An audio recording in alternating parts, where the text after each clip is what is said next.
the attention, girl, I know you. But you're everything I want in life. We're fighting danger like Kung Fu. The love I feel is deep inside. The others don't matter. It's honestly us against the world. We're the perfect team. You're my dream, but I just want it. Can't get to myself.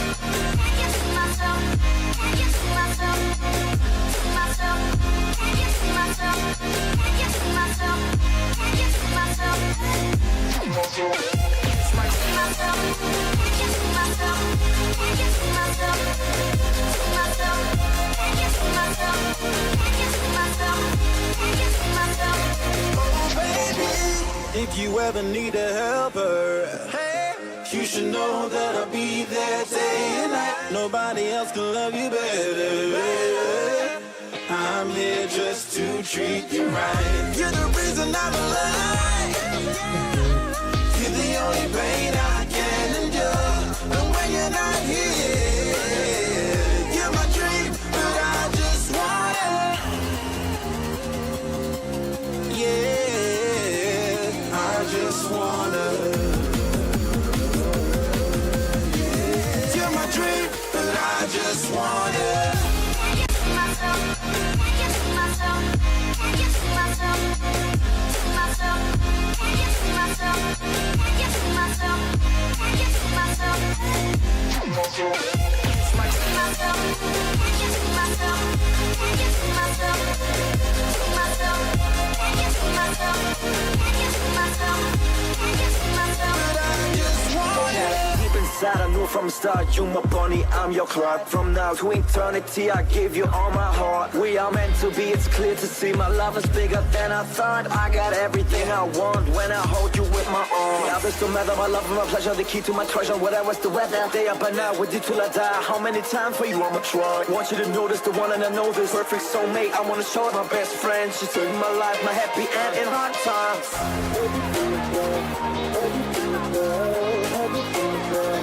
Oh baby, hug it to myself, hug it to myself, hug it to myself. I just want it.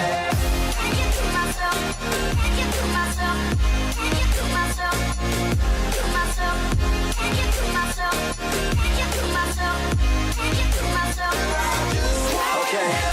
Can't get to myself, can't get to myself, can't get to myself, to myself, can't get to myself, can't get to myself, can't get to myself.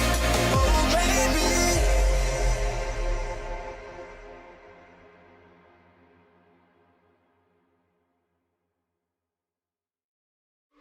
Give it time. I know that I'm not easy. This cold heart of mine, she really took a beating before you. You stuck through blizzards, winter nights with you. Now I'm blooming just for you. For you. There's nothing I wouldn't do. For you. There's nothing I wouldn't do. For you. There's nothing I wouldn't do. For you. There's nothing I wouldn't do. For you. For you. For you. For you.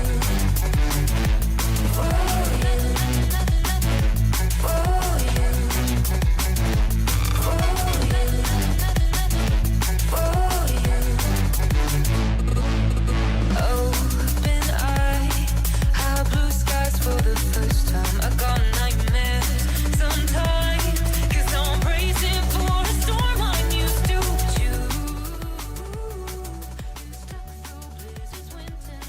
How's everyone going? We'll be starting really soon. I just waiting for a few more people to come. I know it's a bit late, but hey, who really has work tomorrow?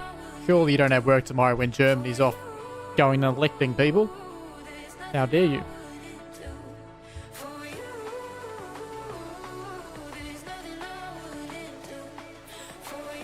Has anyone tuned into Simon TV just before?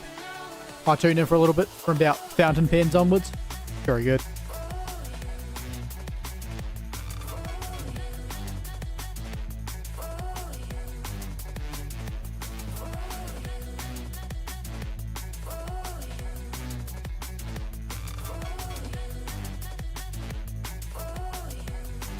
chicken.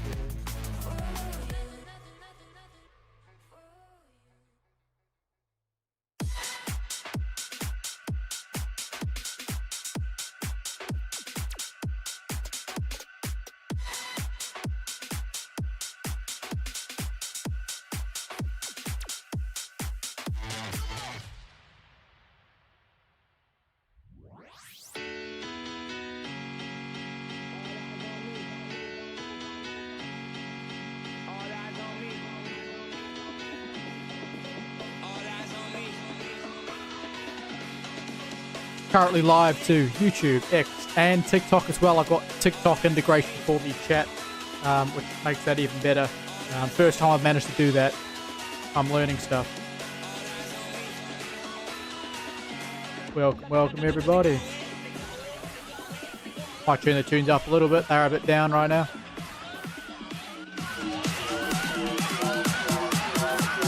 Let me know if I need to turn it down so you can hear it. Okay.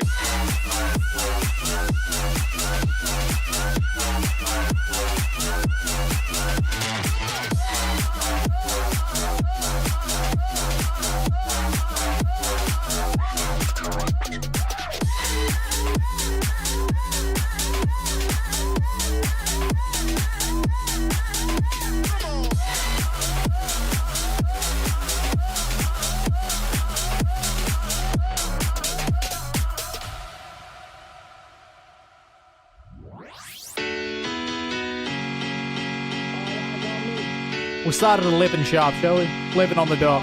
I'll get started. In the meantime, relax, get a drink, get some food. I don't know. It's a bit late, but I will be up streaming very early tomorrow morning as well. Just as election results out of Germany come in. Bit of fun, why not?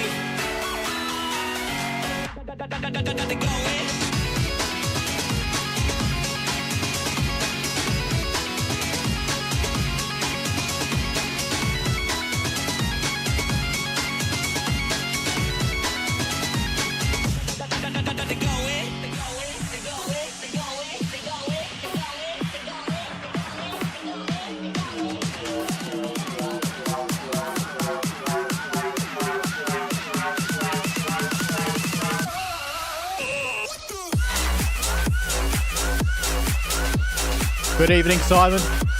Very much enjoyed your Simon TV tonight. And especially that ink, I love the colour.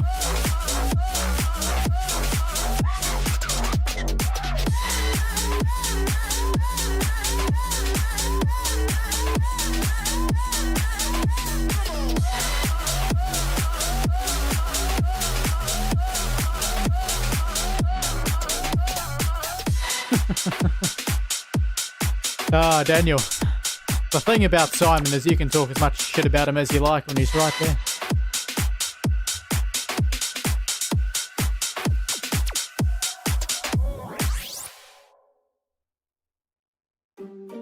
Getting started in a few minutes. In the meantime, just kick back.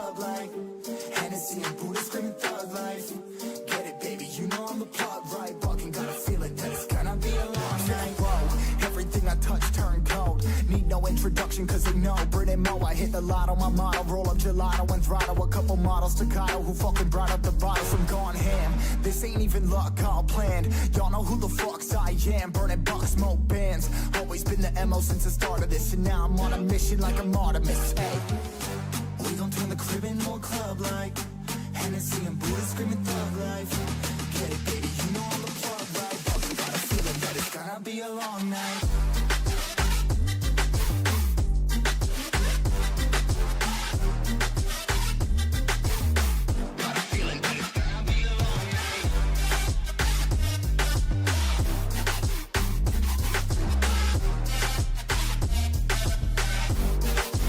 How are you going, Mr. Red-Bearded Kiwi? Thank you for tuning in. Hopefully you don't have anything too urgent in the morning. I suspect I'm going to be on my lonesome tomorrow morning when I watch the German results come in, at least the exit polls.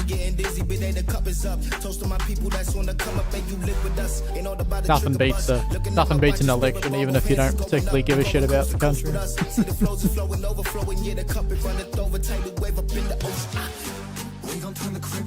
I'm most interested in seeing how the right performs, right? The actual right, not the faux right.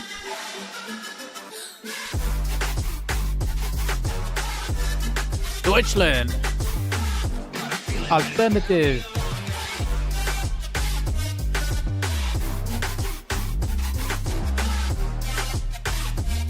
Isn't it so good? TikTok integration just working perfectly. That's what we want to see. We're getting started in a couple minutes.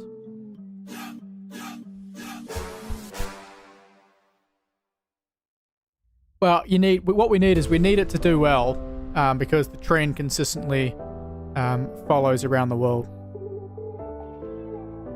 Hello, Joseph. How are you going?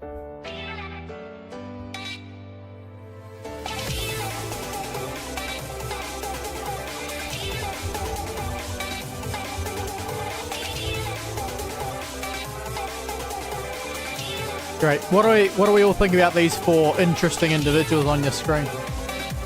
Minus me. They make 5.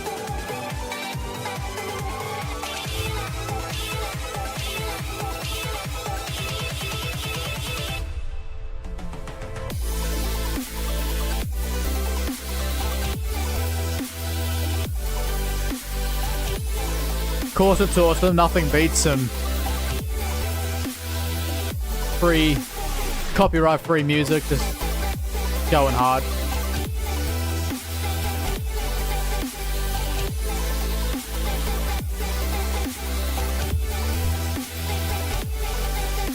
I've been very good. I'm all home alone tonight, so I'm making the most of it. How's your week been?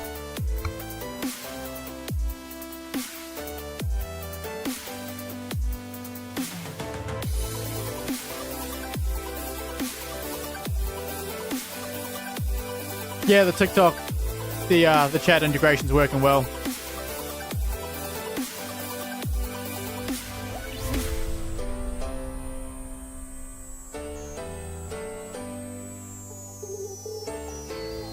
Well, actually, I can address that question there, Joseph, quite personally. I'll turn down the chat a little bit. I mean, the music a little bit. The interesting thing about how do I feel about the government pushing beneficiaries to go look for a job if not they get sanctioned? I'm absolutely fine with it because I'm one of them. I was recently laid off, and now I'm back being supported by Benefit, whilst I'm waiting for someone else to come up. And look, I think it's completely fair. It's not exactly much. They don't require much of you. It's like 3 applications a week. And hey, if you're that intent on just take the system for a ride, you may as well just apply to a bunch of jobs that you don't really have a realistic chance of getting. So, I mean, for all the people that are worried out there, you can take the piss with it even with these settings. And outside of that, you've got things like they might mandate some sort of like little courses that you can do, like 1 day or 2 day or 3 day little, I don't know, course seminar type things. I'm not as keen on those. Simply because for many people that just don't need them, like myself, I don't need that sort of thing to help me get a job. I can get a job with or without it, and for me that'd just be more of an inconvenience. But for those people who are just sitting on their ass, not doing anything, not really trying to look, and may not necessarily have the experience, background, skills, or drive that I have, I can see where that might be necessary. But yeah, generally speaking, I've got no issues with the sanctions. It's really not that hard to abide by the rules. So, whatever. What I did find interesting, though, is that you're actually... I turned 25 last month, and so, interesting enough, what I'm entitled to now under the law is actually more. Because apparently when you turn 25, your less likely to have support from family, which, okay. I'm not going to complain with an extra $20. Just wait till the winter energy payment kicks in if that's still a thing. I'm not sure. Government might have cut that. Fine by me. Alright, where are we at? 1 minute, less than a minute. By the way, this isn't anything too substantial. I'm just kicking back. I'm going to talk some shit about some lunatic. Alright. That'll do. Tunes are coming off. Say goodbye to them. Alrighty. Sweet. So, good to have 65 people in so far. Very nice. Alright, where are we starting? So, we've got the Rainbow Cult had a picnic in Auckland today at Albert Park where they decided to go and bash some women a couple of years ago. They decided to go back to the scene of the crime, have a little celebration, but at the same time, do the old, we're stamping our foot down. We're not particularly happy with these extremists, these terrorists, otherwise known as Destiny Church, because they came into a library and did a haka one time. Yeah, you can see how they're a bit absurd. Now, this creature on the left, on the far left, quite literally on the far left. That's Dr. Emmy, otherwise known as Dr. Jackson Rakete. It's a bloke who decided to make a big deal out of taking estrogen tablets in front of a few hundred people today. A bloke, obviously, doesn't recognize themselves as a bloke. Myself and Emmy have a lot in common. We both have itchy balls. The bloke to his right, to the long-haired's right, that's just some commie who I've interacted with a few times on X. Not much to say. I think he's a tattoo artist, if I'm completely honest. That's the sort of jobs that those are quite common under communist regimes. You know, they pay well. Then of course you've got New Zealand's or Auckland Central's very own elected Marxist. To his right, Chloe Swarbrick. She was screeching. She was absolutely screeching today. And then we have got Benjamin Doyle on the far right. He very much is not far right. He's certainly far left. But Benjamin there doesn't know what he is. He doesn't know if he's a they. He doesn't know if he's a she. He doesn't know if he's a he. He's clearly a he. Look at that moustache. Thank you very much. So, I believe he might also have a scat kink. So, yeah. I'm not sure. I'm not sure that's all that nice. Brat says, don't act like you care about bashing women when you've done worse. We're not all saints. The thing is, I don't do it and then say that it's justified or correct. These people celebrated and downplayed a woman having her skull fractured. Thank you very much. And hey, I'm blunt with TikTokers. That's just how it is. If you're going to come in here and give me shit, I'm just going to be blunt back. Alright. Joseph says, glad MSD didn't push me to do job searches because they know through my medical certificate. Yeah, I spent about 18 months exempted from looking with a medical certificate when I was dealing with quite a bit of the health issues, but I eventually decided to just go back on the normal job seeker and eventually found the job because I was absolutely sick of that process. It was a pain in the ass having to renew the medical certificate every 3 months. Joseph also says the left has gone too woke, not just in New Zealand, but everywhere in the world. That's exactly right, and that's why you're seeing an uprising. Well, I wouldn't maybe not quite an uprising, but that's why you're seeing a bit of a return to more conservative and traditionalist values in terms of election results. I mean, that's why you see Trump managed to get elected. He's not much of a conservative himself. He's quite moderate. He's far more liberal than his policy platform, I'd say, but he's a more classic liberal, right? He's not this crazy liberal that we currently have.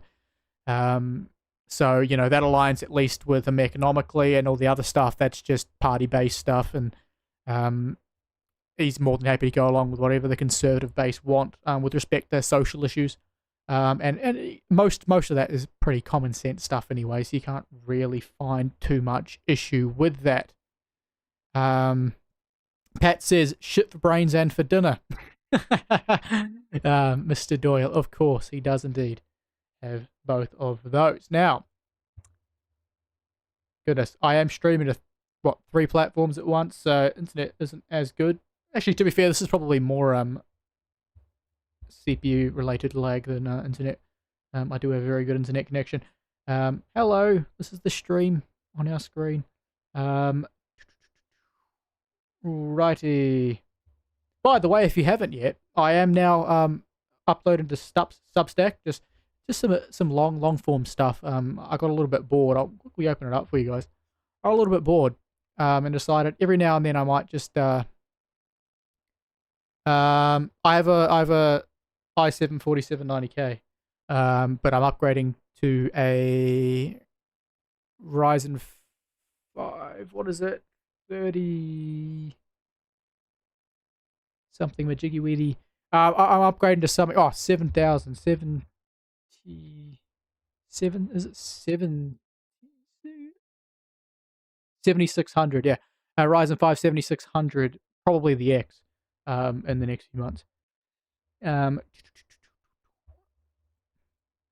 I've got a 4060 GPU already, so I'm like, CPU's next. So I've got a motherboard in the corner.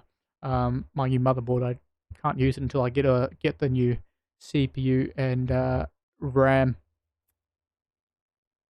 7500, nice, yeah. So yeah, 7600 is probably the most likely I'll go for, the 7600X.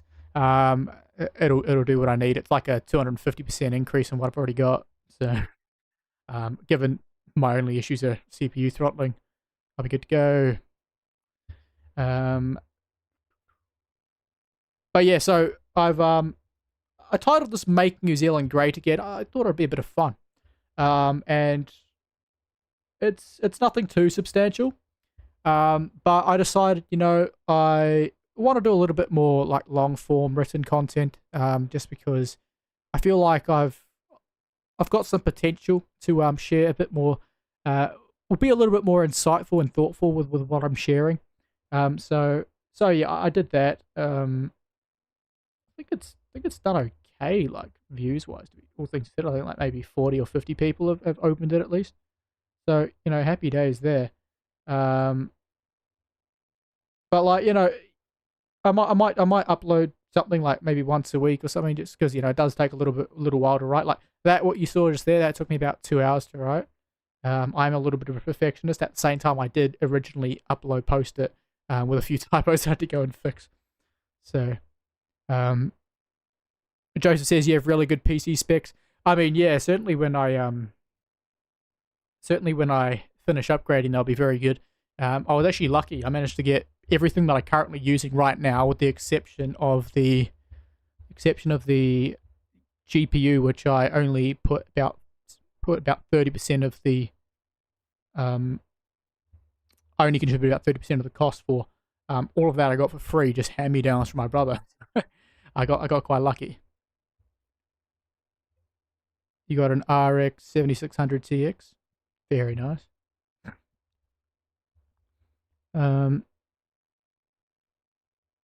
Redbeard Kiwi says, "Can I vote for you to be Prime Minister?" Well, I'm not sure how the people against Prison Aotearoa crowd would think about that. They don't like me much. 48 gig RAM. Yeah, I'm going to upgrade to 32. I've currently only got 16. Sorry for people that want to hear something that's not computer talk, but we'll blame someone else. Don't blame me. All right, but enough of that. Do feel free to go over to my Substack. I've only got 2 subscribers, so you lot have to fix that for me. As well as, very quickly, if you are right here, make sure tune into the Eric and Simon Show Wednesdays 8:30 p.m. All right, what have we got? So, you didn't know today the Rainbow Cult were in Albert Park, and they decided that they would put their foot down and say no to Destiny Church's terror campaign for years against the rainbow community. How dare they? Absolutely, how dare they? This comes from Finn Blackwell, RNZ. The radio of never. Who gives a shit? I wanted to come up with something, but it's a Z. It's a Z. Pat says, what would people against prisons crowd think of that one bloke from Christchurch who did the thing, you know, the one. Well, I mean, given they've got a lot of ideological things in common, hard to know. Hard to know. But yeah, they'd probably group him in the old, probably in the camp that they'd put Israel in. Meanwhile, let's not talk about his very greeny attitude to things. All right. Rainbow Community stands against Tamaki. Destiny Church at Auckland's Albert Park. Are they talking about East Tamaki? It's not clear. All right. Members of the Rainbow Community and supporters gathered in Auckland's Albert Park this afternoon to stand in solidarity against Destiny Church demonstrations targeting Pride events last week. Members of Brian Tamaki's Destiny Church Man Up group disrupted Pride events in Auckland last Saturday, which prompted a number of calls to have its charitable status revoked. One demonstrator at Albert Park today told RNZ they personally knew some of those confronted by Destiny Church members last week. No counter-protesters were present at the rally. That's because we knew there was no need to be there. I was tempted to go simply to film in like a stealthy way, or in a way where I wasn't drawing too much attention to myself. I wasn't there to cause any trouble. I did something similar with the Toitu Te Tiriti activation last year, but I was like, nah, I'd rather sleep, to be honest. There were a number of security staff present. Yeah, I think they might have enlisted the help of the Auckland University campus staff, to be honest. Makes sense, or at least some of them, along with others. But yeah. Drag queen Medulla Oblongata spoke at today's rally saying rainbow readings mattered. Do they really? Do rainbow readings matter? Why is that? Why do rainbow readings matter? Is it because you're trying to teach these kids a particular thing which we don't want you to teach them about? I think that may be the case. Because the only reason rainbow readings would matter is if you have a deliberate purpose or a set purpose for wanting to do them. The only logical explanation for it is wanting to indoctrinate kids with gender ideology and views of the world that are very much in favor of this kind of carry-on. And frankly, no, I'm not having that. They don't change who children are. They simply show them who they are is perfectly fine. Is that so? They remind our young people that everyone belongs, that they are part of a rich, beautiful, and diverse tapestry constructed from many cultures and identities. You know what? I'm pretty sure. I can't think of any off the top of my head because I haven't read children's books in eons. But I'm pretty sure there are plenty of children's books which talk about how it's okay to be you. And I'm sure there are plenty of children's books which don't need to use euphemisms or use metaphors that are trying to relate to bloody transvestites to get that message across. It's really not that complicated. There's plenty of other ways to do it, and you certainly don't need someone who in their primary, even in their actual occupation, it's to be an adult entertainer. You don't need them to do it. Stories don't hurt children. Mein Kampf might disagree. Hate does. Silence does. Shame does. Stories don't hurt children. I mean, let's be real. There's plenty of stories that you can tell that would be harmful to people. Be them children, be them adults. But more so children. If you tell a story which is inherently flawed, problematic, over and over and over again to a child and don't explain that that is problematic, you are very much being impressionable. It's like, we have to remember, the left are the same types of people who would probably say that video games and, violence in movies influence children. I mean, this is something that the right does as well. I'm not going to say that, but the right does that as well. But it's a generally believed thing that things like violence in video games and inappropriate stuff influence children. So the idea that stories can't hurt children when they are literally telling children stories in the way they are about the subject matter that they are, so that they are more inclined to adopt gender ideology and ultimately grow up hating themselves under the guise of them wanting to, be okay with themselves. This is the issue. Every single one of these gender ideologues who decides to reject their actual identity is doing the opposite of simply showing them that who they are is perfectly fine. Because what they're doing is not being who they are. They're rejecting who they are and adopting a different persona, adopting a different identity so that they feel better about themselves because they fundamentally hate what they actually are. Redbearded Kiwi says, Mein Kampf translates to my suffering. Oh, wow. Look at that. I was on the money, wasn't I? I haven't read it yet. I'm sure it's just as entertaining as the Communist Manifesto. Probably less harmful, funny enough. Get a grip. Auckland Central MP and Green Party co-leader Chloe Swarbrick spoke at the rally and told RNZ what supporters hope to achieve. In terms of the requests from the rally today, those have come directly from the community, she said. And those are, first and foremost, the removal of the charitable status, and secondly, the ending of contracts between government agencies and Destiny Church. Now, with respect to the latter, I couldn't give a shit what the government does. The former, unless you can prove that Destiny Church is not conducting in behaviour that would constitute a charitable status, then don't come after the charitable status. From what I've seen from Destiny Church, you may not like the fact that they're also involved in activism and opposition to certain ideologies and behaviours, but from what I've seen, I feel like there's a reasonable argument to be made that they are indeed a charitable status, certainly more so than other charitable charities with that label. So, again, I don't really care, but it sets a bad precedent in my opinion. All right. Redbeard Kiwi says he also wants to read it. I am sure it's not that difficult if you so desire. Swarbrick said the Green Party was focused on what Parliament could do immediately to legislate and provide funding for ways to build love, understanding, and tolerance in the community. Here's an idea. Stop going to big bloody parks in the middle of Auckland and having tantrums. No one actually cares. What they care about is that you decided 2 years ago to, ambush a group of women just wanted to have a conversation, assaulting them, fracturing their skulls, nearly crushing a guest speaker from overseas to death. That's what they care about. They care about the fact that you want to demand men be in the same changing rooms as little girls.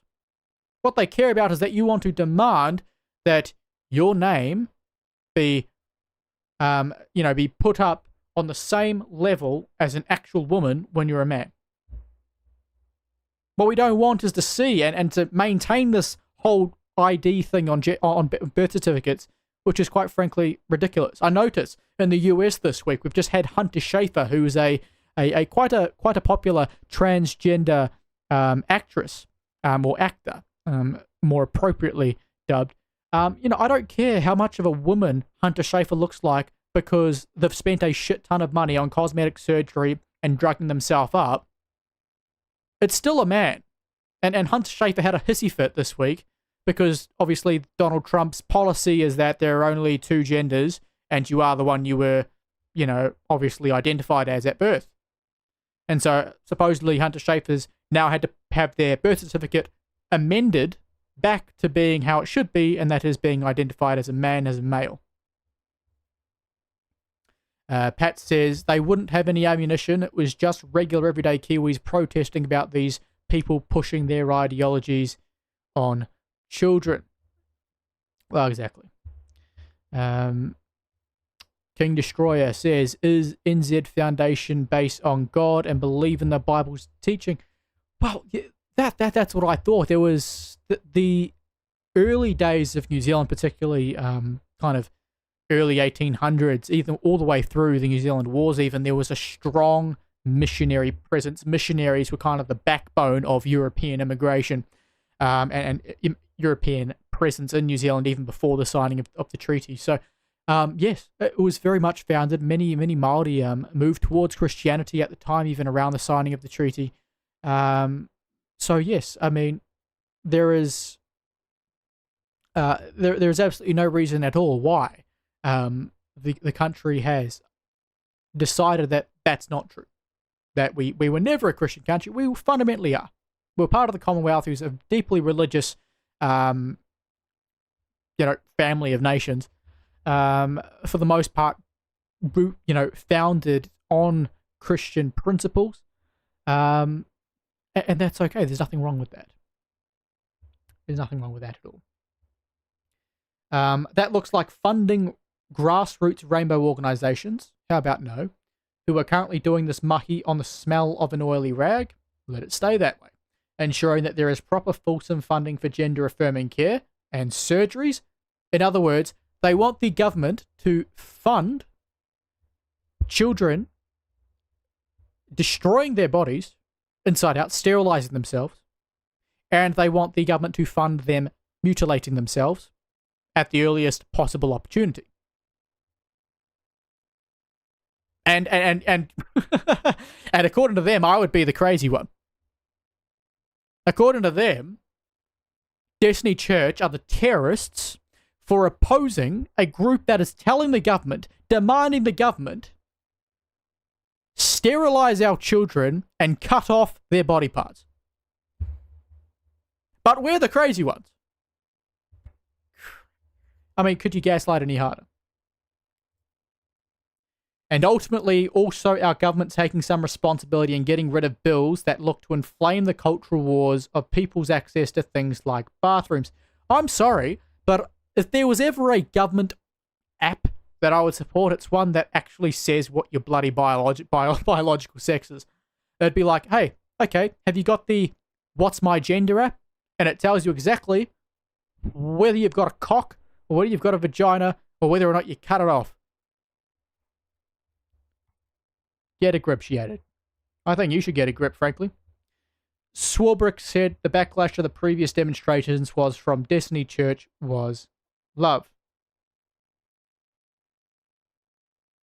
What the hell? So, this is what I find interesting. So, if we actually look, it'll definitely be on this. He's got me blocked, so I should have just gone cannibalism, but so it's interesting, right? They claim it's all about love. They're having a meltdown. They claim it's all about love. I'm sure there's some videos here we can actually watch that we haven't seen. Absolute nutcases, look at them. But like, it's all about love. This is the backlash. The backlash is all about love, and this is how you depict love. Defying Destiny, Day of Queer Power. The queers, these queers bash back. That's love. And we know that's love because, as Chloe Swarbrick said a couple years ago at Albert Park when women were bashed and had their skulls fractured by men that were deranged. It was, from what I could see, all about love, and it was all love and kindness and this and that. Oh my goodness. They've got no self-awareness, they've got no accountability, and they'll sit there and demonize anyone who decides to call them out. Lunacy. Absolute lunacy. We're going to keep that open. We'll come look at this soon.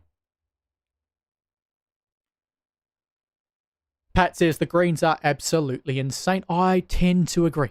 And how disappointing that they block so many of us rational people, because they could probably do with some rational people and their supporters. In fact, I've got family members who have voted Greens most of their life. I don't understand it at all. I don't understand.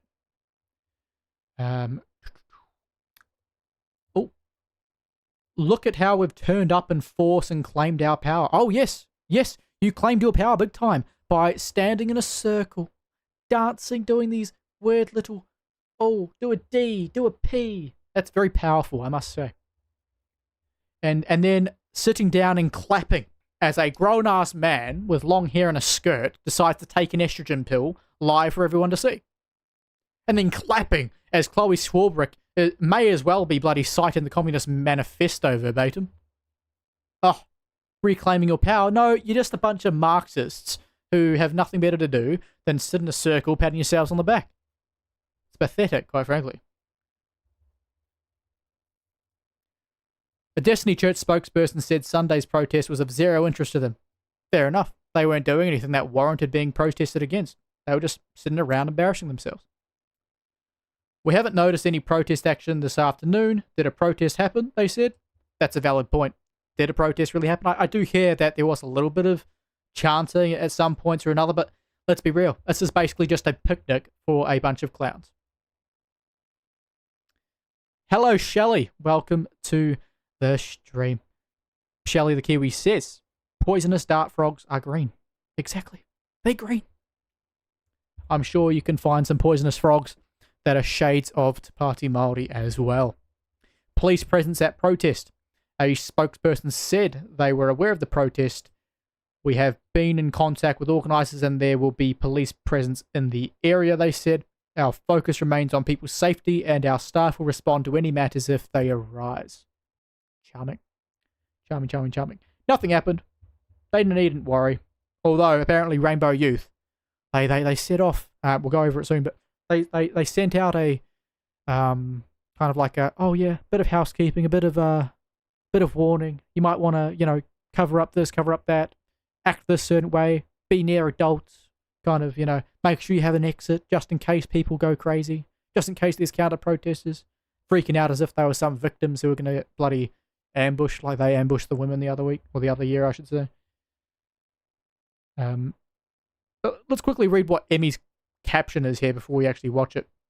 Every time anyone says anything transphobic to you like it's a normative opinion, I want you to show them this video of 1,200 people dancing at Against Prison's protest against Destiny Church today and tell them to go fuck themselves. What I find interesting is how this is a supposed Against Prisons protest, and I'm supposing that's probably because they've got some funding that they can tap into to manage that. But funny how they say normative opinion. The reason why they say like it's a normative opinion is because it very much is a normal opinion.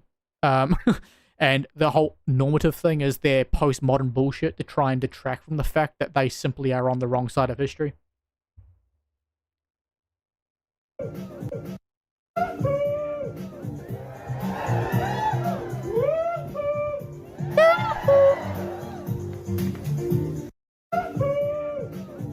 Hopefully that triggered a few leftists.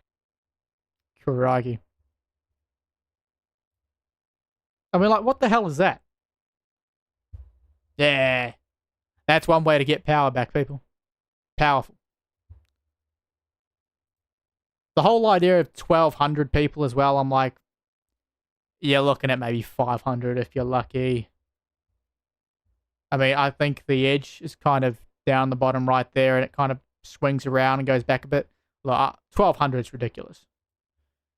It's definitely under 1,000. Doesn't really matter at the end of the day. They're all crazy. King Destroyer says, a lot of support are on YouTube for the protest. Oh, I'm sure there probably was. YouTube's got plenty of people who aren't all that bright. Pat says, reopen the asylums. I tend to agree. What else have we got? Anything here?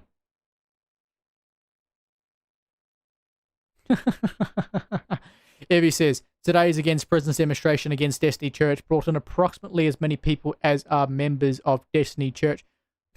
Yeah, good one. Regardless of the accuracy of that, the followers of Christ outnumber you probably about, I don't know, 100 million to 1. So, yeah. But yeah, let's look at this really quick. These are funny things that people like to post. Sanity retention, followed them quite a while. The resemblance is uncanny, trans pride, crazy Marxist, police officer with the, rainbow flag because that's just how it is. The mother and child looking terrified, although the mother's the one that's brought them there. So, hey, most of these situations it's, oi, son, look at that crazy person. Yep, that's normal. But yeah, the resemblance is most certainly uncanny. But of course, Emmy says, I think this image posted by a right-winger in response to Against Prisons demonstration against the violent homophobic campaign waged by an evangelical church is really instructive about the far right. Far right. First, obviously, I don't even look remotely like this. I'm a moderately attractive, slightly weird-looking woman. No, you're a slightly weird-looking man, a very weird-looking man who got a female-styled traditional tattoo on you, which insults many, many women. This image is wishful thinking. It shows how fascist wish trans people could be, human beings held to the standard of a caricature. Now, fascist. Let's see, eh? Let's see how right Emmy is. Fascist. Fascism. Actually, I don't like Wikipedia's definitions. They're pretty meh. Let's go Britannica. Surely they've got something. That's what I do. There's something I was saying to someone earlier. I do prefer it when you keep national fascism and fascism generally separate, because I don't feel like the requirement of nationalism should be something for fascism, because the problems with fascism is not the nationalism part. It's everything else. Okay, maybe not bloody Britannica. Isn't quite what I want, folks. Common characteristics, actually, yes, pretty sure. Should be close. I'm pretty sure I used Britannica last time. I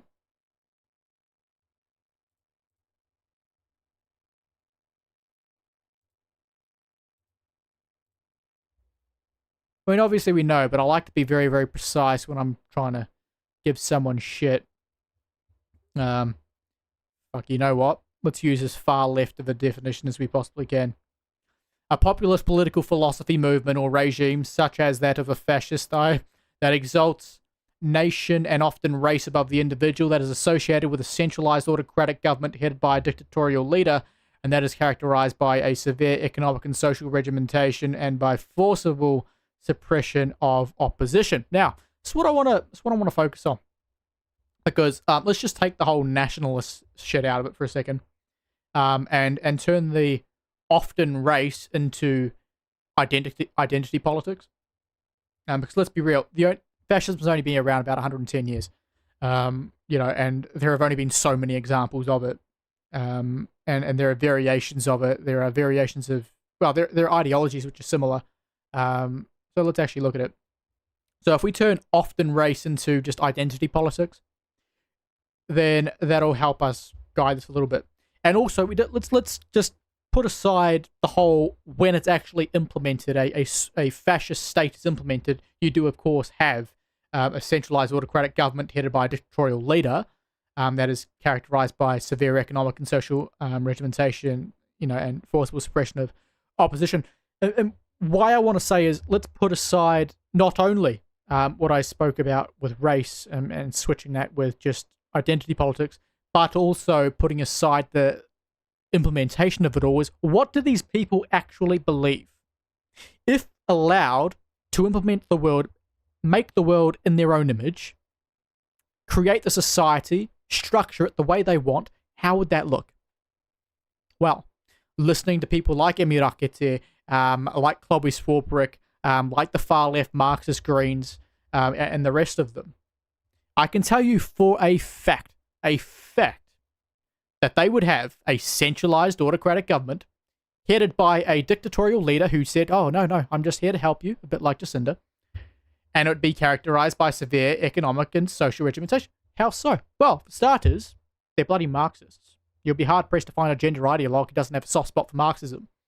So, they're Marxists. So that automatically comes with the severe economic side of things. And then the social side of things, I mean, they're already socially engineering things. They're already trying to dictate what is and is not something, how you must think about things. You must view this race like this. You must view white people this way. You must view this male who is confused as a female. You must accept that we are going to indoctrinate your children however we want. You must accept that however we want to structure the education system, however we want to set out the curriculum, that is up to us. You can't do anything about it. The teachers know best. Parents should stay out of it. The teachers know best because we tell the teachers what to teach, what to think. And that's how it's going to be. We're going to ensure that we tell your children, in fact, actually, you know what? I'm going to take this opportunity to actually read to you from my Substack, because I covered this very particularly. Actually, let's just go off this because, Emmy, you're done. I actually go over the specific point of what the world would look like under these freaks. More or less. I know I was on a little bit of a roll there, but hey, this will be even better. I said, under a national-led government, we find ourselves staring down the barrel of a dystopian future. Our kids are not truly our own. The state-controlled education system has ensured wrong thinkers programmed out of them before they hit puberty. Puberty, of course, is delayed by 5 years, stunting their growth, but making sure no girl is forced to grow breasts if she, they, them, their demon self doesn't desire it. The state has stepped in to make this decision on behalf of parents as they lack the necessary levels of programming to put their child first. Now, I go on to talk about things with respect to Party Māori and separatism and so forth, but let's stick to the rainbow side of things for now. Because that's very much the type of control and power the likes of Emirake Te Chloe Swarbrick would if they had the power to do so. That's how it would be. You wouldn't get a say in how your child is. That's why in some countries in the West that adopt these ideologies and take them to the extremes with regulation and policy making, you can go to jail for refusing to cooperate with this broad delusion adopted by, it seems, millions and millions and millions of ideologues across the Western world. So, characterized by severe economic and social regimentation and forcible suppression of opposition. Well, we've already seen that by these very people. 2 years ago, Albert Park, when they came in, not only silenced the women there to speak, but abused, bashed them, drove them out of town, demanded they never be allowed back in the country, those who came from overseas, that is. And then, when they next tried to hold the same type of event, they showed up again. This time, at least, the police did actually do something. I was there this time as well. And again, had the police not been there, had there not been an additional layer of defense between the women and these trans rights activists, they would have been likely abused, likely assaulted, and likely forced out of where they were holding the event and discouraged from ever participating again. Silence. This is how these people behave. This is how they operate. And they very much do exalt, at the very least, certain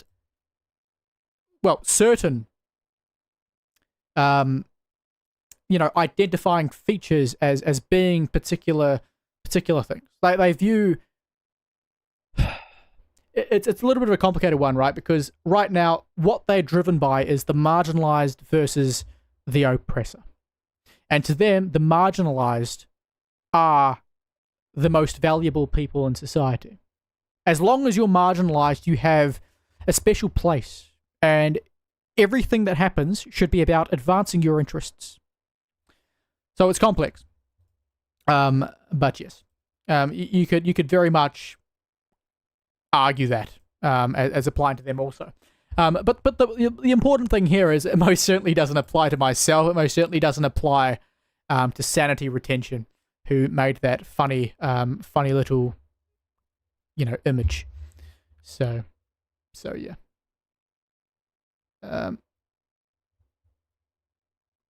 Goodness gracious.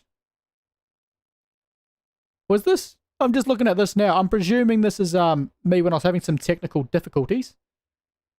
Might just delete these very quick, folks. We got any chat? Pat says, I don't think that they could even define phobia. Unlikely. Shelley says they believe they actually control a real beehive, or they're in a beehive of their own making. It's called Delusion Land. Eventually they will only answer to one, and he will send them down the other direction. Yep, you're exactly right. Alrighty, alright. I'll get to that at another date. At least the current stream is going fine. 171. Very nice. Very good people. Especially for the time of the night it is. Thank you very much for tuning in. But hey, seems though you guys are here. Why not? Why don't I just read this for you? Not particularly long. Not particularly long, but thought it'd be interesting. Make New Zealand great again. By yours truly. Make New Zealand great again. You'd think that's a phrase we could all get behind, but alas, we are not so lucky. The unfortunate predicament we find ourselves in is one of division. A division exacerbated by a need to blame someone for decades of mediocrity. As far as I'm concerned, we can blame National and Labour equally for the state of this country, but a third party is also culpable. Not ACT, not NZ First, Te Pāti Māori, or even the Green Party of Aotearoa, New Zealand. I find that name extremely pretentious. No, it is you. Your neighbour, your husband or wife, your parents and children, your local butcher and grocer, you. Our votes matter, and for generations we have all chosen mediocrity. We've opted for the safe option instead of bold change, the politically correct option instead of the controversial one. We've allowed our TVs and local paper to tell us how we ought to think and what is best for our future. Capitalism is evil, so you can't vote for the ACT Party. Opposing men and women's sports is transphobic, so you can't vote for New Zealand First. Social justice is eye-roll inducing, so you can't vote for the Greens. Māori are already represented by the Labour Māori caucus, so there is no point voting for Te Pāti Māori. Agree or disagree with any of these minor parties, they are actively ignored in favour of the big two, Labour and National. But it's not them all overlooking the alternative. It is you. Now into the second year of the Coalition's 3-year term, it is abundantly clear the weak link is not New Zealand First, who achieved only 6.09% of the vote, or ACT, who did marginally better at 8.64%, but in fact National. They took home 38.08% of the vote, over 11% more than Labour, whose abysmal performance in government saw them drop to 26.92% from 50% just 3 years earlier. But what we have got in return is just a handbrake on good ideas. Say what you will about what the government's priorities should be right now. That's no excuse to completely rule out constitutionally necessary change. It certainly doesn't justify turning your back on women, girls, and young people who are victimized by gender ideology every single day. Prime Minister Christopher Luxon may think he can achieve re-election by playing it safe and relying almost exclusively on the economy to bail him out, but he wasn't elected so that he could win re-election. He was elected to lead New Zealand into a brighter future, a future which frankly looks bleaker by the day. Are things as bad as they were under the previous government? Certainly not. But do we have National to thank for that? I would argue no. In fact, I'd go so far as to say a two-party coalition with ACT and New Zealand First would make the past 12 to 18 months look like an utter failure. Getting inflation under control is one thing, but how we measure a government's success should be based on where the nation is heading, not how full your wallet is. More so now than at any other point in modern history have we faced a threat to democracy such as we do today. You would think National, as leaders of our government, would do something about it, but no. Instead, they sit idly by, slandering their coalition partner for proposing we put an end to it all. They're cowards, who've opted to bend the knee to separatists who would sooner see the white man hang than retain any form of genuine power in this country. Our women, girls, and children need us to put an end to the madness that is men and women's sports, changing rooms, and spaces, and tackle the ideology responsible which continues to spread like wildfire. But no. National would rather sit back and watch a 6-foot, 100kg man tackle a 5'5", 50kg girl trying her hand at rugby for the first time. Yet that's not the worst of it. Luxon deemed it appropriate to appoint Matt Ducey of all people to the role of Minister for Mental Health. Ducey reportedly worked for the UK's infamous Tavistock Child Gender Identity Clinic, which took vulnerable young people battling with mental health and transitioned them. Transitions which cause irreparable harm to minors through affirmation and prescription of puberty blockers and hormone replacements instead of actually treating them. It is absolutely no surprise based on that appointment alone that National has taken no genuine steps to address this problem, only talked a big game and dragged the chain. Under a National-led government, we find ourselves staring down the barrel of a dystopian future. Our kids are not truly our own. The state-controlled education system has ensured wrong thinkers programmed out of them before they hit puberty. Puberty, of course, is delayed by 5 years, stunting their growth, but making sure no girl is forced to grow breasts if she, they, them, their demon self doesn't desire it. The state has stepped in to make this decision on behalf of parents, as they lack the necessary levels of programming to put their child first. But wait, there's more. The separatists have obtained significant power, effectively running a country within a country. Families once united under one name, now separated by law as Māori and other. Young Māori men thieve from and murder Pākehā, knowing the punishment is their own to dish out. The weak leadership of New Zealand no match for the extremist will of Rawiri Waititi and his descendants. Heed this as a warning. Stop voting for the safe option. Stop opting for the politically correct position. Do not allow the vestigial media to influence you. Your country needs you to be bold. It needs you to be controversial. Most importantly, it needs you to think for yourself. National or Labour, it does not matter.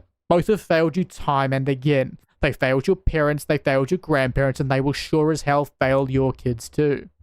As polling shows, National has already begun to lose favour to the great benefit of Labour. Are we really going to repeat this cycle again? I would encourage each and every one of you to look at this as an opportunity. Both major parties are primed for collapse, so be bold. Throw that party vote somewhere else. Demand National and Labour earn your trust back. We should all collectively desire greatness for this nation, and our only true obstacle is ourselves. Only together, with courage, can we make New Zealand great again. That was a bit of fun to write, I must say. As well as I updated the polling as well. You can find the polling updates on Patreon in full. It's all free. Don't even need to follow me on there if you don't want to, but I'd appreciate it. You'll get updated when I post things, such as these polling updates. They're nice. Plus, you get the full collection of them there, so you can go back and see very easily yourself and collections how the pollings have changed over the last few months. So, there's that as well. Oh, goodness, I need a drink after that, lads. Lads and ladesses. Goodness, and then I'll just go spill my drink on me as well. Lovely. Waymar conditions. White Cloud. Hello, White Cloud. Dave Williams says, people like you, ? People like me with respect to what? I'm not quite following. Nope. People in the chat, you'll see I might have just said howdy folks. That's just for some reason this chat software is deciding to repeat some of the things I write for no particular reason. Shelley says, well written, Eric. Thank you very much, Shelley. Thank you very much. It was a bit of fun, and I always like feedback. I've always been a bit of a writer. I like writing, but I'm very self-conscious and very doubtful with my own abilities in the writing respect. But I feel like maybe non-fiction and opinion pieces are things that I can be a little bit less critical over, because, you know, they're not... Like, I started off really liking creative writing, you know, writing novels and stuff, and I've planned a lot of novels in my time, even just stories which I could make into novels. But I get self-conscious, I get doubtful, and then I kind of just leave it as is. So, yeah. It is fun. And if you follow me on X, you'll see today that I am more than happy to call these lunatics at Albert Park today the fascists. If there is any group in New Zealand society which is consistent with a fascist group, it is these people. I don't care if they don't beat it to the letter. I don't care if you want to decide at the end of the day they aren't fascists. But if there is one group that has more in common with fascism, out of any group in New Zealand, it is this lot. In terms of, you know, groups you actually know about that are actually holding any sort of sway in the public eye. I'm sure you can get some pretty underground groups that are insignificant that no one's ever heard of, but yeah. Very good. We've been going for just over an hour. Thank you very much for everyone who is here, who has been here. 192 throughout the evening, or throughout the late evening so far. It's great for this time of night. I am definitely going to be back. We're going to keep going from, you know, here on for a little while longer, but I'm definitely going to be back tomorrow morning as well, as the kind of exit polls start coming out of Germany, because what's wrong with enjoying a little bit of a German election, European election? It's significant. Germany is a significant country, and I want to see how well AfD does. The alternative for Deutschland. Because what happens in large, important European countries like Germany is telling for the rest of Europe as a whole.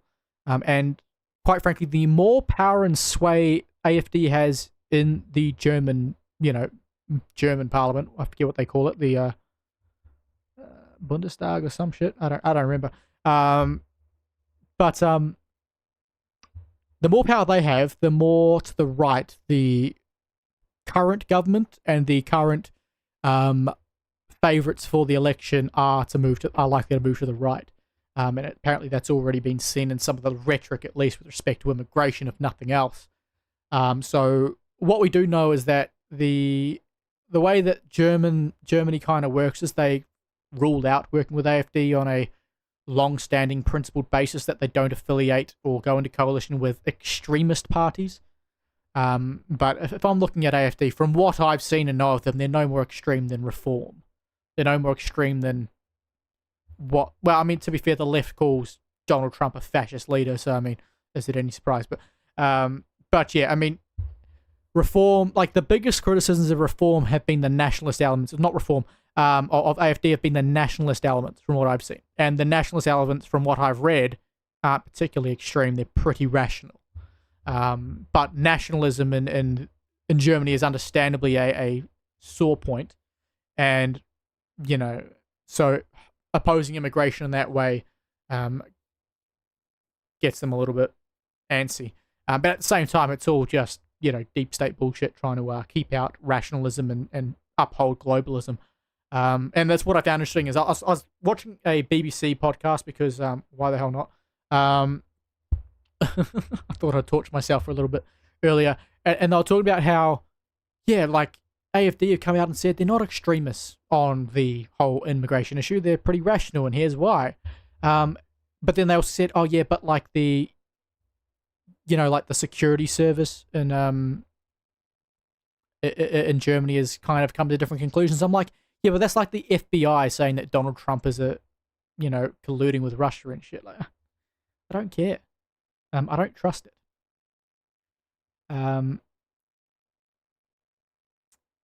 White Cloud says it appears that the mainstream right has been infiltrated worldwide. Yeah, exactly. The mainstream right is just the faux right. They are centrist at best, or at the very least, center right with no backbone whatsoever, and will just adopt anything that they can get away with that is consistent with center left liberalism.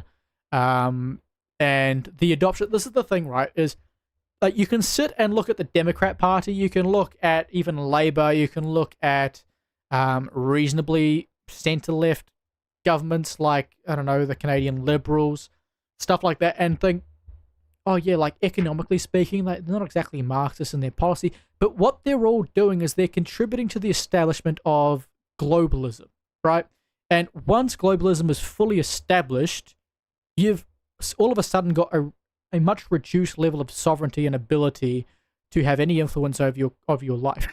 So, in the end game, the outcome is extremely bad and consistent with far left radical extremist ideology.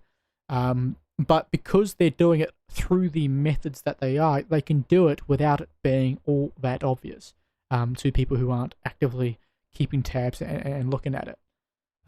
Let's not for a second pretend that the way that these left-wing governments, centre-left governments, centrist governments, even our national government, are behaving is not a threat to the sovereignty of our nation. We cannot pretend that the Democrats who have just been in charge in the US up until recently were not a threat to the sovereignty of the United States. You cannot pretend the World Economic Forum, the United Nations, and so forth are not threats to the sovereignty of the nations who are part of them. Because they very much are.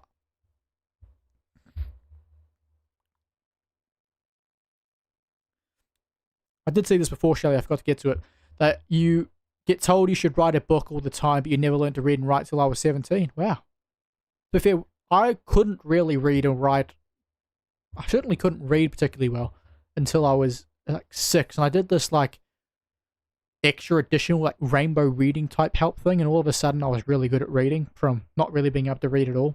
So I needed extra help, and then suddenly I became really good at reading. So that was great. Alrighty. About 200 people in today. How lovely. Is anyone on TikTok still? I suspect, because TikTok's been a bit quiet for a little bit, I suspect TikTok has been shadow banned. Or not. No, it hasn't, surprisingly. I can't complain with that. Sometimes TikTok goes and gets shadow banned for no particular reason. But hey, that's fine by me. Top viewers over on TikTok as well. Let's see. We've had 198 on, I think, X alone. Had 150 over on TikTok. That's great. And that's why I like TikTok, because you get a few people coming in, stopping by, having a little look. Anyone over there got anything to contribute? I know Simon Anderson, Mediana Tito, and Vicky Tuhakaraina, and Ethan Abroad have joined. Thank you very much for joining in. And people have been gifting as well. Thank you very much for that. I did not notice. I don't have notifications on. So 2 diamonds, 1 gifter. Thank you very much, people over on TikTok. Very much appreciated. Now, where to go? We're going to quickly go have a look at some of the footage that I took over from Instagram earlier. And I'm going to have a quick look, just in case you haven't seen it. Also, Adnan Belushi has been uploading classic episodes on Substack from his podcast. I did a bit of work with Adnan last year.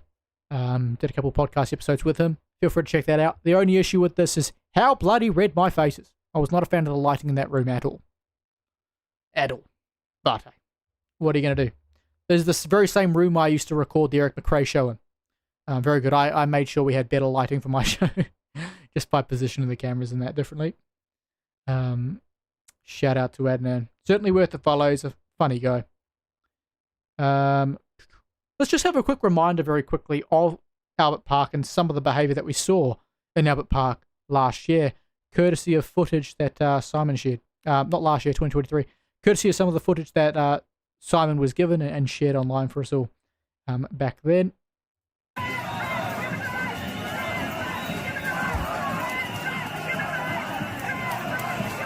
Transbane.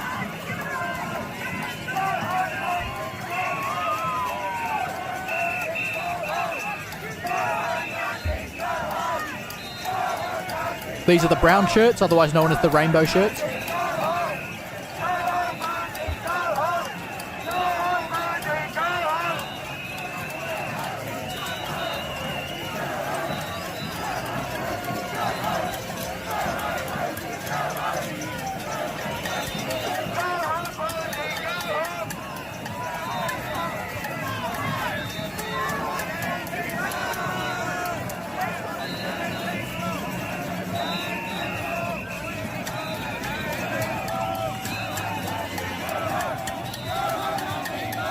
Look at Transbane, so scary, isn't he? I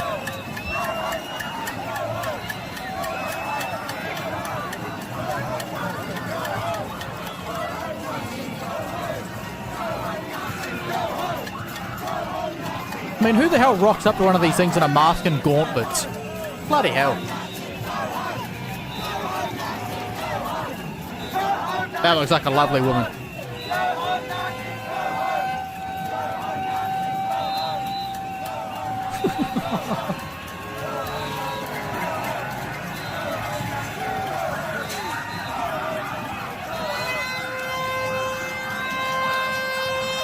See, at this point, they're pushed all the way up, right?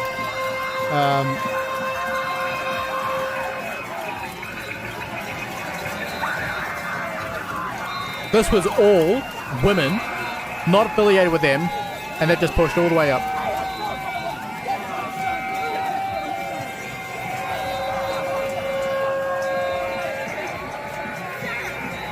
Just push them out. Push them out. Didn't want them to speak.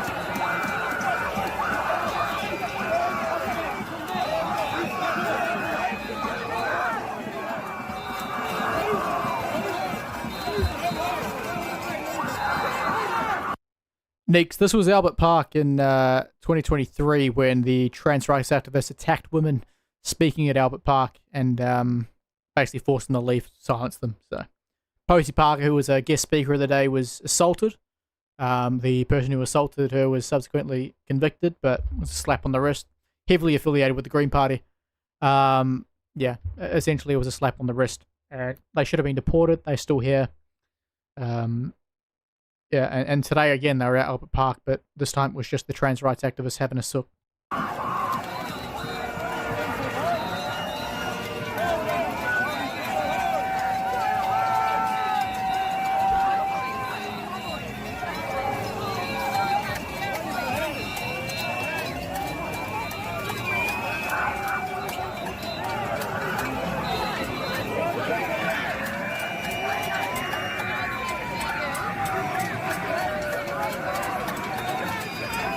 You may have been able to hear someone was screeching. I don't know who that was. I suspect it was probably one of the TRAs because they're crazy like that. But I'll go back just a few seconds. You might be able to hear someone just subtly go, well, you know, kind of on the low, just screeching like. I don't know. I can't do that impression. I'm not a chick. But yeah, it was kind of crazy.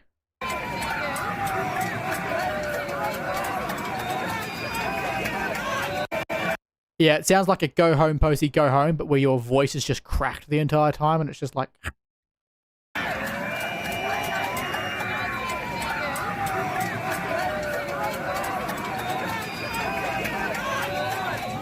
Lunatic.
Is this Benjamin Doyle? I mean, there's plenty of bald-headed they-thems with these kinds of earrings, but he does look a little bit, maybe a little bit too thick to be Benjamin Doyle. But he looks, I think the eyebrows might be a little bit off. Not impossible, but it's probably just someone that looks... I don't think he's tall enough. Oh yeah, no, definitely not. Took the mask off. Still, they all look like crazies, don't they?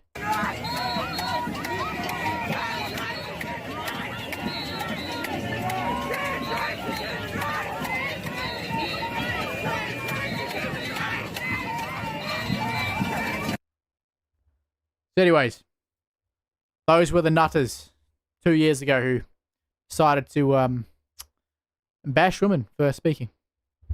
I believe Linda, lovely Linda, Murupara Maggie was there on attendance that day. Met her a couple times since. Absolutely lovely woman. Yeah, that's the sort of shit that she, along with many other women, were subjected to.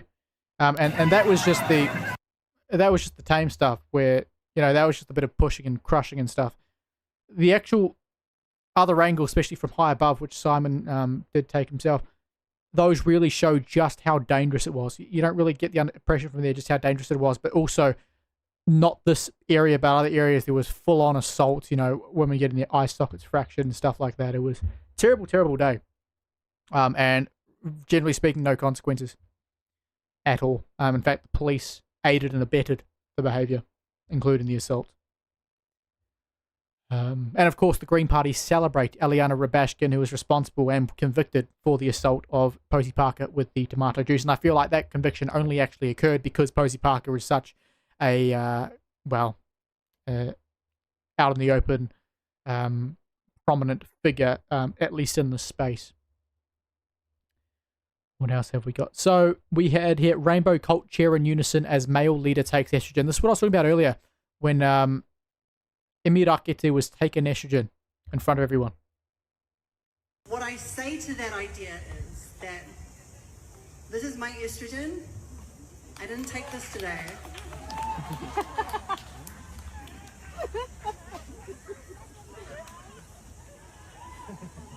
But you can take it from a cold fucking dead hand. Charming. And then they just sit there and clap while their cult leader takes an estrogen pill, which many actual women kind of need.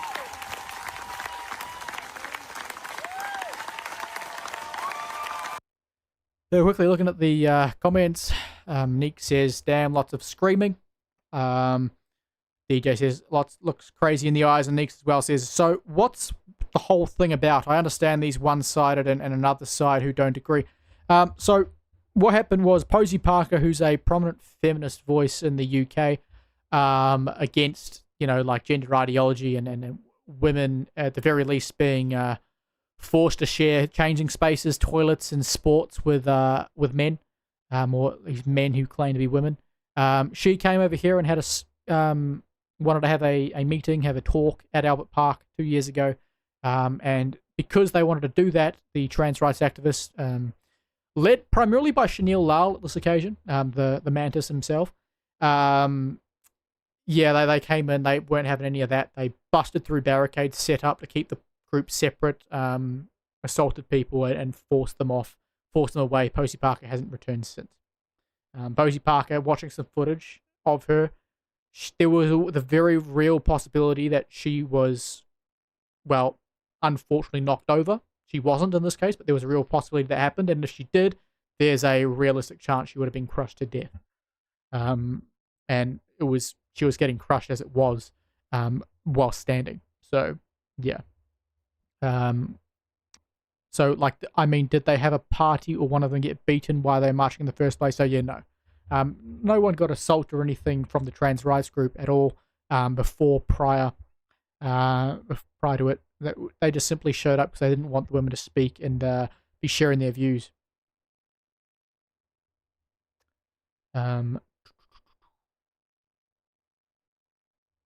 Lots of people were happy with this one. How many impressions is this up to at this point? 8,000? 9,000. Very good. Very good. Pretty sure I went over these guys at the top of the broadcast, as well as it's the thumbnail on YouTube. But yeah, that's Emi Rakete, the bloke. It's just a random commie who does tattoos. New Zealand's very own Marxist in the second from the right. Then far right is, of course, Benjamin Doyle. Benjamin Doyle. Scatman. Alrighty. We also have this. This is Emmy again, I believe. Our second demand concerns the front organisations which Destiny Church has been using to carry out its terror campaign against the queer community for the last 2 decades. Destiny Church recruits people for its groups like Man Up and Legacy. So what's interesting there, right, is there's a lot of irony there, because it's basically a terrorist supporter calling out a church group for being, well, not necessarily calling them terrorists explicitly, but saying that they've launched a terror campaign or been committing a terror campaign on them for 2 years, which is as good as calling someone a terrorist. And also having the flag of that terrorist group in the crowd. The same terrorist group which will throw you off a building first chance they got. And probably do something worse here than that, to be completely fair. I quite like this one. This is also, this image is also a very good reflection of these people. Actually, I quite like this one too. It says, I don't need a man. I don't want a man. And suddenly, I don't want to be a man. The domino effect. Very good. Very well done. Trey says, The Kaka Show.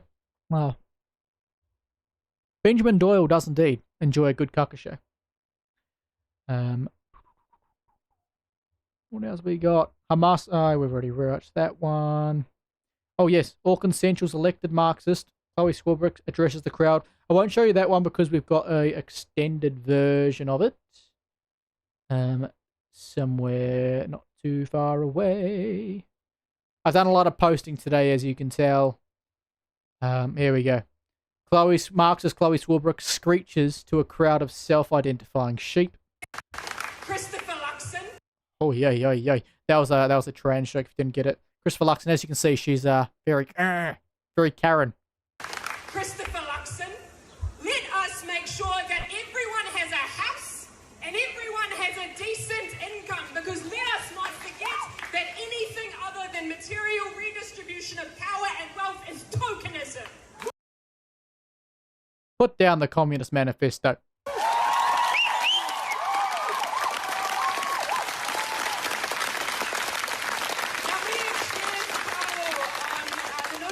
Question of what it is that these people are so scared of. And I think the reality is that they are scared that our bodies and our mere existence challenges the social structures that want to force conformity. Our resilience proves a different world is possible. The Takatapu Queer and the rainbow community represent liberation. So when I say queer as in none of us are free until all of us are free. Yeah. Nothing says liberation like being trapped in a extremely destructive ideology which just leads you to commit self-harm on a day-to-day basis whilst pretending it's care. Just give you a razor blade and let you go at it at this point. Because it's the same as doing that. No different at all. Shelley says, a lot more people are waking up, but so many that will run out of time. The big guy's on the way. Hey, look, we can only hope the big guy's on the way. But hey, we don't know. We never know. I think there's far too much to happen yet. I don't think we're gonna have. I don't think we're gonna have. That honor in this lifetime, quite frankly. So yeah. But that's about it from the Rainbow Cult today. And I was not holding back with my words and how I was describing them. So for example, Rainbow Cult chair in unison. Racial Separatist was also in attendance. They have to make their obligatory stop. Because the thing is, right, the Rainbow Cult are a very, very good group to try and get behind your cause, because they're driven by the ridiculous idea that marginalized communities are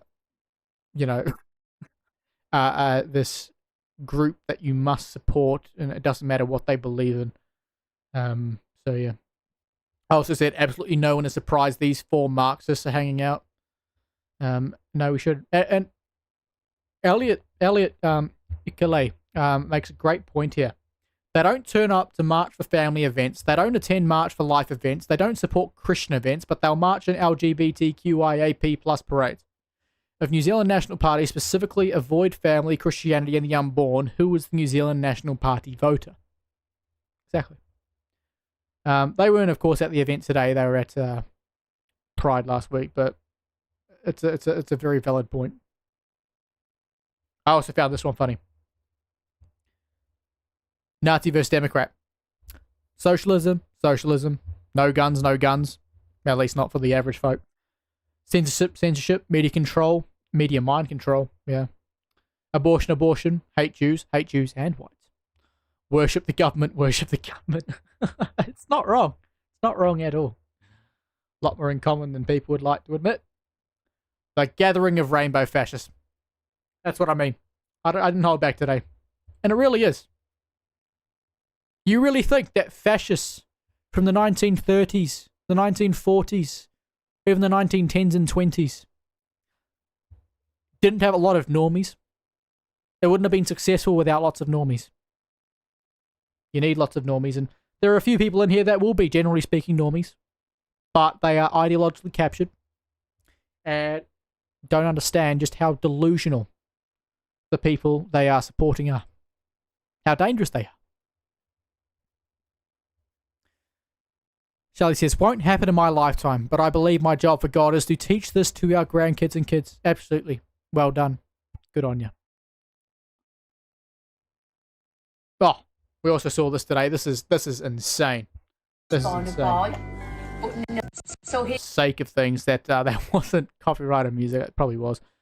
Here's hoping it wasn't. It is used a lot in YouTube Shorts, so maybe you'd think it probably isn't. But I'll have to cut that bit out of the actual final stream, potentially. Because, folks, whether you like it or not, ads help me. So, the revenue helps me, even though it's these tiny little bits that I save up over the months. But it helps me do this stuff. So, but how insane is that? I'm not going to keep going because you get the picture. And I do hope for the sake of this child that this is based on how she looks. I'm not as hopeful, but I'm going to hope for the sake of the child that this is a woman who's decided to make this as a satire or make this as a way of raising awareness for how insane the left are thinking, how insane gender ideologues actually are. Let's just get our heads around what is actually being said here.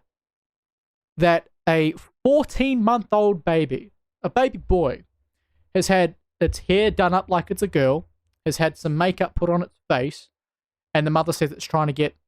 I mean, this is what makes me think it might be a awareness thing, because I don't think for a second you can start conversations about, even setting up a plan to start hormones down the line when your baby's only 14 months old. This is the sort of thing where I think maybe when you're like 7 or 8. But I don't know. These people are insane, so maybe that is starting extremely young. But the whole idea that this baby could even understand the concept of what a boy and girl is, like you think about toddlers. If you've ever had a boy and a girl who are similar age and you're both your kids, and they when they're like maybe 2 or 3 years old, they're trying to figure out, why is she different to me? Why is she different to me? And that's when they have these conversations. They start learning about the differences and why there are differences and the purpose that plays in society and in the world. This baby's far too young to even start contemplating that. Like, it's certainly not old enough to express, can you actually elaborate for me, please? Because I'm confused. Like, if you put that baby in the bath with another baby the same age but the other gender, sure, it might be like, that's different, but it's not going to be able to express that verbally, at least certainly not in an effective way. I don't really know what's the general speaking of 14 months old. If I recall, it's not that good. It's certainly nothing coherent. So, yeah, it's insanity. It's absolute insanity. Alrighty. Now, a little bit of a sneak peek for what I'm going to be doing tomorrow morning, early morning. Shall quickly check. Very good. Alright, yeah, early morning. And that is Germany election. Starts at 6 a.m. So I'll probably try and start around 6 a.m. as we start seeing the votes come. I'm not sure if I'm actually going to use this provider on YouTube. I'm just going to have a flick around, see where the best kind of results coming in are, exit polls and so forth. But yeah, I mean, there's a few options here, like Associated Press. They've currently just got film of people kind of going about their business voting. CNBC. Of course, this guy's gives you a little bit of insight into the sort of stuff I watch on YouTube. It's kind of, I've been moving a little bit more back towards politics-related YouTube videos, so fortunately, it's not too crazy, but you get an indication, especially up here, kind of what I watch. Little insight into my mind. Reform on the rise down here. That's interesting. Let's watch this real quick. Just maybe get your taste buds wet. Es darf nach der Bundestagswahl keine Mehrheit für CDU, CSU und AfD geben, sonst droht uns eine schwarz-blaue Regierung in Deutschland. Es kommt eine Zusammenarbeit von uns mit der AfD nicht in Frage. Es kommt nicht in Frage und dabei wird es natürlich auch bleiben. Und Sie wissen, I believe this is the guy that is likely to be the next chancellor. Sparks are definitely flying, and speculation is running Leader at the wild. CDU. Who will actually govern after the election? Will the far-right AfD make it into power as part of a coalition? Or will Merz and his conservative CDU-CSU hold their word and govern with the center-left? Let's take a look at our main contenders and the latest polling averages. Leading the pack with 31% is Friedrich Merz and his center-right CDU-CSU coalition. This represents a 6.8 percentage point increase from their election result in 2021. Right behind him, with 20%, is Alice Weidel from the far-right AfD. In third place is It's Olaf sexism Scholz not from to the vote center-left AfD. SPD with 14.9%. Coming in fourth, the center-left Greens with Robert Habeck at 13.5%. Fifth place, the far-left Die Linke at 6.2%. Sixth, the economically left but socially right-wing BSW at 4.4%. And finally, in seventh place, Christian Lindner's centrist FDP at 4.2%. The outgoing government is known as the Traffic Light Coalition, made up of red SPD, yellow FDP, and of course, green for the Greens. As you can see, they aren't exactly thriving in the polls. And here's where it gets super interesting. Germany has a 5% threshold, meaning any party that falls below it generally gets 0 seats Similar in the to parliament. MMP So for the if most these part. polls hold, the FDP and BSW would be completely out. That leaves us with a big question. Who forms the next government? To win outright, a party would need 316 seats out of 630. But look at these projected seats based on the last 5 polls. No one's even close. So coalitions aren't just optional, they're a must. Probably just And gonna if the get CDU and get the SPD. most seats, as projected, they get the first dibs on forming a government. But with whom? Now that's the million-euro question, and in this video we are going to speculate what could happen. Option 1, a CDU-CSU-AfD coalition. What should happen? This is a nightmare scenario won't. for Scholz, and to be fair, all the mainstream parties. If it were to happen, the numbers would be there though. 375 seats, a very solid majority. And let's be honest, on some topics like migration, CDU, CSU, and AfD do share some hardline positions, particularly on border controls and deportations. But is this scenario actually likely though? Let's hear from the man himself. Dass wir mit der AfD zusammenarbeiten. Ich will das ausdrücklich hier noch einmal klarstellen. Wir werden das nicht tun. Uns trennen in den Sachfragen Welten, was Europa betrifft, die NATO betrifft, den Euro betrifft, Russland betrifft, Amerika betrifft. Es gibt keine Gemeinsamkeiten zwischen AfD und Union. I mean, it really doesn't get any clearer than that, does it? But here's the counter-argument. Merz has backtracked on his word before. He once claimed he wouldn't rely on AfD votes to pass legislation. Yet following multiple terrorist attacks in Germany, he did just that, receiving AfD support for tougher anti-migration Are measures you in saying you put parliament. his country Some first? That sounds argue lovely. This is the first crack in Germany's cordon sanitaire, the unwritten rule that mainstream democratic parties don't cooperate with extremists. And to be The honest, French have a this wouldn't same just similar be a thing to, one-off case. Just look at Europe. In the Netherlands, That the far right affected is already Rassemblement part of the National at the government. last And election. in Austria, the far-right FPÖ has actively pursued a coalition with the center-right ÖVP. So could this happen in Germany too? In our eyes, it's highly unlikely. Public opposition is overwhelming, and Merz's CDU-CSU has long positioned the AfD as its biggest political enemy. Bottom line, this coalition is 99% off the table. This brings us to option 2. A CDU-CSU Greens coalition with 327 seats, making it a workable majority. And on some key issues, CDU-CSU and the Greens actually align. They both support a strong EU. This is interesting. I mean, I'm sure there's a way that you could make it work with the Greens. I suppose it depends how radical the Greens are compared to the, well, you know, their equivalent of a Labour Party, the SDU. But I do find it interesting that the Greens would be a potential option. I mean, I suppose it is an option, but whether it's likely, like I can't say like if New Zealand's National Party was faced with the opportunity to go with Labour or the Greens, I'd sooner them go with Labour in a heartbeat. So it really depends on the differences between their SDU and the Green Party as to whether or not it warrants having a second coalition partner with, you know, a substantially less stake in the actual number of seats. Because you arguably want to have a really firm advantage over your coalition partner rather than maybe, you know, 70 seats or even 110 odd in this case. You'd rather have an advantage of 150 or 160 if you could. Backing Ukraine and taking a hard stance on Russia. But when it comes to social policy and the environment, that's where things get a bit tricky. And on migration, CDU-CSU takes a much tougher stance than the Greens. The biggest roadblock, though, it comes from Bavaria, one of Germany's most powerful states.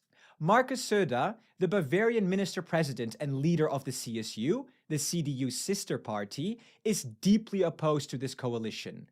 And when it comes to Robert Habeck, the Greens' lead candidate, it feels personal. Sorry, das ist einfach inkompetent. Robert Habeck kann keine Wirtschaftspolitik. Warum soll Robert Habeck weiter in der Regierung bleiben? Mit der CSU gibt es kein Schwarz-Grün, kein Robert Habeck mehr als Wirtschaftsminister. Am besten bitte in die Opposition, denn da gehören die Grünen hin. That's a very hard no from the CSU. But here's the catch. Söder's influence is strong, but not absolute. If Merz really pushes for this coalition, the CSU could fall in line, yet very reluctantly. So while not impossible, a CDU-CSU Greens government is looking unlikely. Now, before we jump to the next option, a quick shout out. Join our Discord community. No one asked. We've got a super active, passionate group with 338 seats, a comfortable I reckon it's the majority. most likely. And if this sounds familiar, it's because it is. Out of Merkel's 16 years in power, 12 were spent governing with this exact coalition. Sure, Scholz and Merz have spent the last couple of years ripping into each other, but their latest TV debate? Surprisingly tame, almost as if they were keeping the door open. Policy-wise, there are hurdles though. Migration is a major sticking point, but the biggest battle? Spending and debt.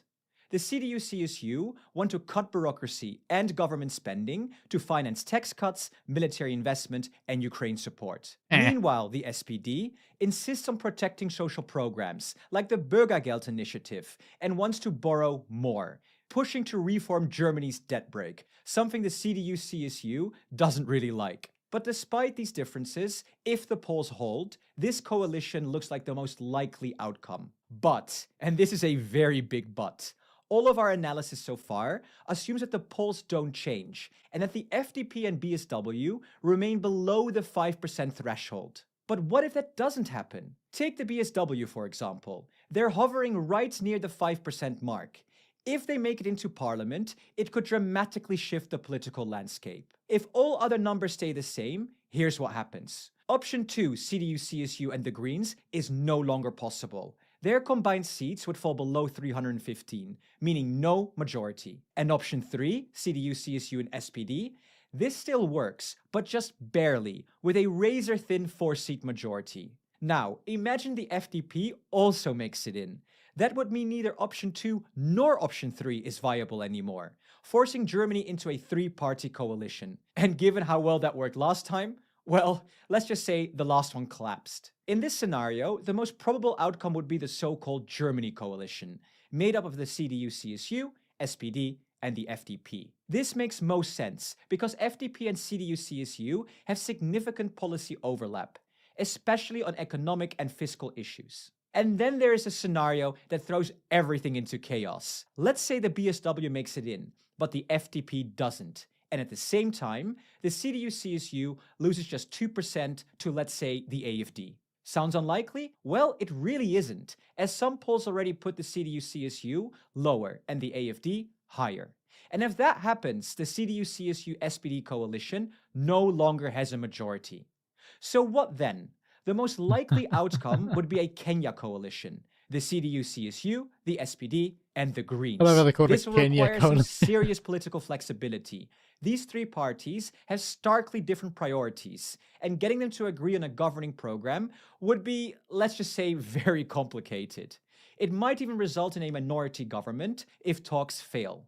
So those are the 5 possible coalitions we see for Germany after the election. But which one do you think works best for the AfD, country? right? They've actually Let us got know some in the balls. comments. And in our opinion, Germany would do well to avoid a 3-party coalition, especially option 5, because it risks complete gridlock.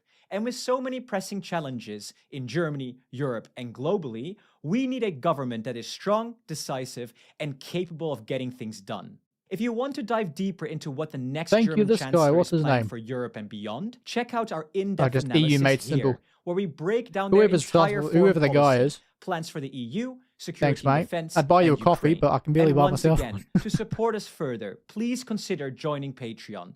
Every contribution helps us bring you more in-depth discussions on Europe's future. Thank you so much to our presidents, Jan, Sjoukje, Christian, Peter, AGVD, and BJ. See you in the next video. Sweet. That was good. I enjoyed that. Well, anyways, folks, I will be back. I'll be back tomorrow morning in less than 6 hours from now to start seeing exit polls as they come through and start seeing results come in. I'm not 100% sure how long it's going to take before they start releasing official results, but hey, I'll be up and I'll be sharing what I can because it'll be interesting. I like it. It's cool. I like to see nationalist movements do well. We need more of that. The more countries decide to pull back in and oppose globalism, the better it is for everyone. So, yep. Thank you everyone for tuning in. 229 over on X today. How many over on 173? 173 on TikTok. That's amazing. Thank you very much for that. Mediana Tato is still here at the moment, I believe. Thank you very much for tuning in, Mediana. Sweet. I'm not quite sure how we've done over on YouTube. I'll probably take a gander. Give us a second, folks. I want to make sure everyone is accounted for. It's very good for this time of the night. I must say, I'm very pleased with our showing this evening. How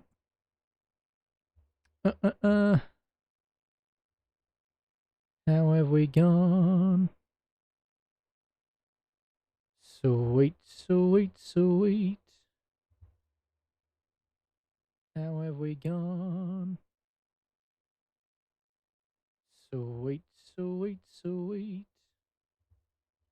Doing a bit weird. It's not quite telling me. We've had a couple of likes over there. Thank you very much for all of that. Sweet, sweet, sweet. You can probably hear that going in the background there. Sweet. Anyways, I'll be back around 6 a.m. Maybe a little bit later, depending how tired I am. But yeah, around 6 a.m.